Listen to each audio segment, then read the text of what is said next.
आयोजित सुशासन तिहार के समाधान शिविर में मुख्यमंत्री साय ने जिलेवासियों को विकास की बड़ी सौगात दी। दुर्ग नगर निगम क्षेत्र के जीआरडी स्कूल मैदान में आयोजित इस विशाल कार्यक्रम में मुख्यमंत्री ने लगभग 737 करोड़ के विभिन्न विकास कार्यों का लोकार्पण और भूमि पूजन किया। कार्यक्रम में बड़ी संख्या में नागरिकों की मौजूदगी देखने को मिली, जिससे प्रदेश सरकार के प्रति लोगों का भरोसा और विकास कार्यों के प्रति उत्साह साफ नजर आया। इस अवसर पर प्रदेश के मंत्री गजेंद्र यादव, सांसद विजय बघेल, दुर्ग की महापौर अलका बाघमार सहित भाजपा के कई जनप्रतिनिधि, पदाधिकारी और कार्यकर्ता भी मौजूद रहे। मुख्यमंत्री साय ने अपने संबोधन में कहा कि भीषण गर्मी के बावजूद बड़ी संख्या में लोगों का कार्यक्रम में पहुंचना यह साबित करता है कि जनता को सरकार की नीतियों और योजनाओं पर पूरा विश्वास है। उन्होंने कहा कि सुशासन तिहार का मुख्य उद्देश्य आम लोगों की समस्याओं का त्वरित और प्रभावी समाधान सुनिश्चित करना है। इसी सोच के साथ प्रदेश भर में समाधान शिविरों का आयोजन किया जा रहा है, जहां लोगों की शिकायतें और मांगें सीधे सुनकर उनका निराकरण किया जा रहा है।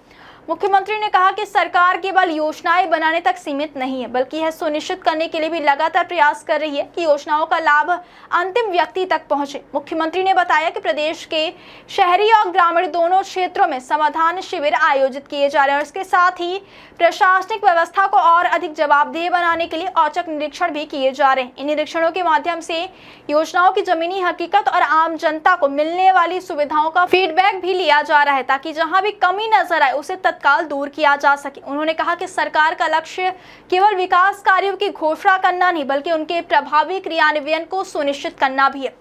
कार्यक्रम के दौरान दुर्ग में आईटी पार्क के बाद रिसर्च सेंटर स्थापित किए जाने की संभावनाओं को लेकर भी चर्चा हुई। इस पर मुख्यमंत्री साय ने कहा कि भाजपा सरकार प्रदेश के विकास के हर क्षेत्र में लगातार काम कर रही है। उन्होंने कहा कि आईटी पार्क की स्थापना लंबे समय से लोगों का सपना था, जिसे सरकार ने पूरा किया है। आने वाले समय में रिसर्च और नवाचार को बढ़ावा देने के लिए भी सकारात्मक पहल की जाएगी। मुख्यमंत्री ने संकेत दिए कि प्रदेश को तकनीकी और औद्योगिक रूप से आगे बढ़ाने के लिए सरकार नई योजनाओं पर गंभीरता से विचार कर रही है।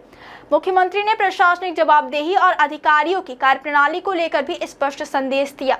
उन्होंने कहा कि यदि किसी अधिकारी के खिलाफ शिकायत प्राप्त होती है और जांच में शिकायत सही पाई जाती है तो उसके खिलाफ सख्त कार्यवाही की जाएगी। उन्होंने साफ शब्दों में कहा कि अधिकारी कितना भी बड़ा क्यों न हो, यदि वह अपनी जिम्मेदारियों का निर्वहन सही तरीके से नहीं करता या जनता की समस्याओं की अनदेखी करता तो उसे बख्शा नहीं जाएगा। मुख्यमंत्री ने कहा कि उनकी सरकार पारदर्शिता, जवाबदेही और सुशासन के सिद्धांतों पर काम कर रही है तथा जनता के हितों से किसी भी प्रकार का समझौता नहीं किया जाएगा। दुर्ग में आयोजित यह समाधान शिविर केवल विकास कार्यों के लोकार्पण और भूमि पूजन तक सीमित नहीं रहा, बल्कि यह सरकार और जनता के बीच सीधे संवाद का एक महत्वपूर्ण मंच भी बना।